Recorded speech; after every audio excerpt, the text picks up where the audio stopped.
और यदि किसी का चेला गड़बड़ हो रहा है, इसका सारा दोष गुरु पर जाता है।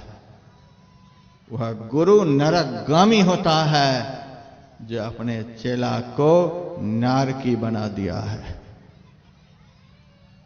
फुलका खाओ, उनकी सेवा लो, उनके जीवन को बनाने का भी प्रयास करो। उनको खुश करने के लिए 20,000 का मोबाइल पकड़ा दिया, सारी दुनिया का खाता खसरा उनको पकड़ा दिया, वह खबर लेते रहता है सारी दुनिया का। तुम भी नरक में गुरु शिष्य अंध बधिर एक लेखा, एक ही सुने एक नहीं देखा। एक चेला किसी महात्मा के पास गया, महाराज हम आपका चेला बनना चाहते हैं। अरे बहुत महात्मा जा करके बन जाओ। नहीं नहीं, हम आपका चेला बनेंगे। ठीक है, बन जाओ। तो बन गया, राम राम जपने के लिए बता दिया। एक दिन वह चेला कहता है, गुरुजी बस राम राम ही बताया और कुछ नहीं बताया, और कुछ बताओ। अच्छा बैठो और बताते हैं। गीता बताने लगे, सबसे दुनिया का दुर्लभ और रहस्यमय ग्रंथ गीता है। चलो वह तुमको बतलाते हैं, लेकिन कल से गीता बताएंगे, आज गीता का महात्म बता देते हैं। ठीक है, जो मर्जी सो बताओ। गीता का महात्म बताने लगे। मंत्र गीता का महात्म्य। दोग्धा गोपाल नंदनः, मंत्र है कि भगवान श्री कृष्ण गोपाल हैं, दूध दुहने वाले हैं। अर्जुन वत्स है, भगवान श्री कृष्ण दुहने वाले हैं। दोग्धा गोपाल नंदनः, पूरा सुना दिया महात्म सुनने के बाद चेला से पूछा, समझा? राम राम से भी बढ़कर मैंने महात्म बतलाया कि संपूर्ण गीता का सार जो दूध है, भगवान श्री कृष्ण उसके दुहने वाले हैं, बछड़ा अर्जुन है। समझ में आया? हाँ, आपने जो बतलाया समझा, लेकिन एक बात समझ में नहीं आई। क्या? आपने जो कहा दोग्धा गोपाल नंदनः, ये दो गधे कौन थे? दोग्धा का अर्थ उनको दुहने वाला नहीं लगा, वह मूर्ख चेला था, इसीलिए उन्होंने कहा ये दो गधा कौन था? आपने जो कहा दोग्धा गोपाल नंदनः, तो ये दो गधे कौन थे? गुरु ने सिर पीट लिया, कैसा मूर्ख है। दोग्धा का अर्थ संस्कृत में दुहने वाला होता है, ये कहता है दो गधे कौन थे? तब गुरुजी ने कहा दो गधे कौन थे बता रहा हूं, एक तू और एक मैं। तुम्हारे जैसे मूर्ख को चेला बनाने वाला गुरु यही गधे हैं, एक तू गधा एक मैं गधा। तो वही बात है, शिष्य को सही मार्गदर्शन नहीं करे, शिष्य को सही दिशा प्रदान नहीं करे, शिष्य को सही दिशा पर ले जाने के लिए प्रयास नहीं करे, केवल उनके हाथों का गरम गरम फुलका खाए, आसन बिछवाए, पोटली ढुलवाए, इतना ही संबंध यदि गुरु शिष्य का रहा तो गुरु भी नरक में जाएंगे, चेले भी नरक में जाएंगे। ऐसा नहीं होना चाहिए। गुरु शिष्य अंध बधिर एक लेखा, एक ही सुनाई एक नहीं देखा। हरई शिष्य धन शोक न हरई, सो गुरु घोर नरक मह परई।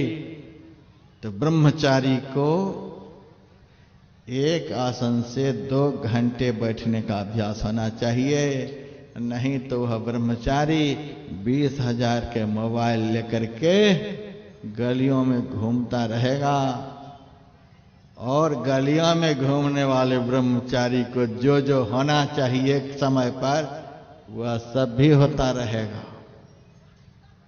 समस्त आश्रमों में बढ़कर के सन्यास आश्रम होता है। ये लाल कपड़ा सन्यास आश्रम का है। सन्यासी का आसन 3 घंटे में सिद्ध माना जाता है। सच्चा सन्यासी को एक आसन से 3 घंटे तक बैठने का अभ्यास होना चाहिए। 3 घंटे में यदि 3 बार पेशाब करने के लिए मंच पर से उतर गए, फिर तो सन्यास धर्म की रक्षा हो ही गई। डर के मारे तो आजकल के सन्यासी स्तुति में नहीं भाग लेते हैं। बूढ़े नहीं हो गए हैं, रोगी नहीं हो गए हैं, आसन जो सिद्ध नहीं है, दुनिया क्या कहेगी। गुरु महाराज के प्रवचन में आया है, प्रवचनकर्ता के प्रवचन की परख आजकल के श्रोता लोग करते हैं। मुरादाबाद में एक साधु मेरे बगल में बैठे थे। 3 घंटा से पहले उन्होंने आसन बदल लिया। मुरादाबाद के सत्संगी बड़े सुलझे हुए मेरे पास एकांत में कहा, ये महात्मा कहाँ से आया है महाराज? मैंने कहा क्या बात हुई? कहा 3 घंटा से पहले आसन बदल लिया। कहाँ तक गृहस्थी साधु पर ध्यान देते हैं। अपना ध्यान रखे चाहे नहीं रखे, साधु का ध्यान संसार के लोग बहुत रखते हैं। इसीलिए साधु को बहुत सावधान होकर के रहना पड़ता है। मैं जब बंगलोर हवाई अड्डा से अंदर आया, बोर्डिंग पास पर जहां मुहर पड़ता है वहां खड़ा हुआ, तो कर्मचारी मेरे शरीर की जांच मशीन लगाकर करने लगे। 20-25 बार मशीन चलाया। मैंने कहा क्या बात है जी, बहुत सारे गृहस्थी के बोर्डिंग पास पर तूने मुहर लगाया, 2-3 बार मशीन चलाया और पास कर दिया, मुहर लगा दिया। सबसे खतरनाक हम ही हैं, 20 बार मशीन चला रहे। कहा महाराज आपके ऊपर ज्यादा मशीन चलेगी। क्यों? इस कपड़ा में बड़ा खतरा है महाराज। सीता जी की भी चोरी हुई थी इसी कपड़ा में। महाराज आपकी जांच सबसे ज्यादा, और 10-20 बार चलाऊंगा। मैंने कहा कमाल कर दिया तूने। हाँ महाराज इस कपड़ा में बहुत खतरा है, लेकिन इस कपड़ा के अनुरूप यदि गुण भी हो, ज्ञान भी हो, साधना भी हो, तो यह कपड़ा समाज को खतरा से भी बचा सकता है। खतरा में डाल भी सकता है और खतरा से बचा भी सकता है। जो गुरु की स्तुति भी मंच पर बैठकर नहीं कर सकें, जो संत की स्तुति भी मंच पर बैठकर नहीं कर सकें, जो ईश्वर की स्तुति भी मंच पर बैठकर नहीं कर सकें, और रोगी का बहाना बना करके, बुढ़ा शरीर का बहाना बना करके चेलों से कमरा में गपशप लड़ाते रहें, उसके ज्ञान से समाज को क्या मिलने वाला है? कुछ भी मिलने वाला नहीं है। प्रवचन क्या धंधा है कि मंच पर जाकर के सुना दो? पहले तो आप आचरण करके दिखलाएं। स्तुति आप जब नहीं करेंगे तो समाज को आप क्या स्तुति की शिक्षा देंगे? आप खुद आरती से पहले मंच पर से भाग जाएंगे तो समाज को आरती की महिमा क्या बतलाएंगे? आप जब 3 घंटे एक आसन से नहीं बैठ सकते, एक गृहस्थ को आसन सिद्ध करने की शिक्षा क्या दे सकते हैं? कथनी करनी में जहां भिन्नता आ गई, वहां धर्म नष्ट हो गया, वहां पाखंड शुरू हो गया। इसीलिए सन्यासी को एक आसन से 3 घंटे बैठने का अभ्यास होना चाहिए। 3 पार कर जाए तो बड़ी खुशी की बात है। कम से कम 3 घंटे बैठने की आदत हो। इसीलिए बहुत सन्यासी मेरे से नाराज हो जाते हैं, ये खंडन मंडन करते हैं। धर्म की गादी पर से हम मलाई लगाने वाला काम नहीं करते। जब तक मुंह मेरा बोलता रहेगा, इस धर्म की गादी पर से मलाई लगाने का काम हम कभी भी नहीं कर पाएंगे।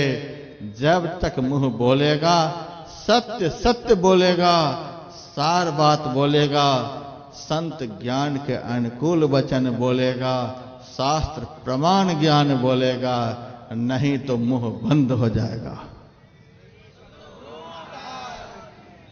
क्योंकि धर्म पाखंड में जूझ रहा है, समाज पाखंड से जूझ रहा है। समाज के लोग कह रहे महाराज ध्यान में मन नहीं लगता, इतना सत्संग सुनता हो ध्यान में मन नहीं लगता। अरे तुम कथा सुनते हो जा करके, भाषण सुनते हो जा करके, सत्संग कहां सुनते हो? अकबर ने बीरबल से पूछा था, बीरबल बता, पहले के साधु संत महात्मा जो बोलते थे उसका असर होता था, आज असर क्यों नहीं हो रहा है? बीरबल ने कहा कभी बताऊंगा। एक दिन बीरबल गया, बहुत बढ़िया पोशाक पहन लिया, अकबर के दरबार में खड़ा हो गया और अकबर के सिपाही से कहा, अरे सिपाही, अकबर को कान पकड़कर सिंहासन पर से नीचे उतारो।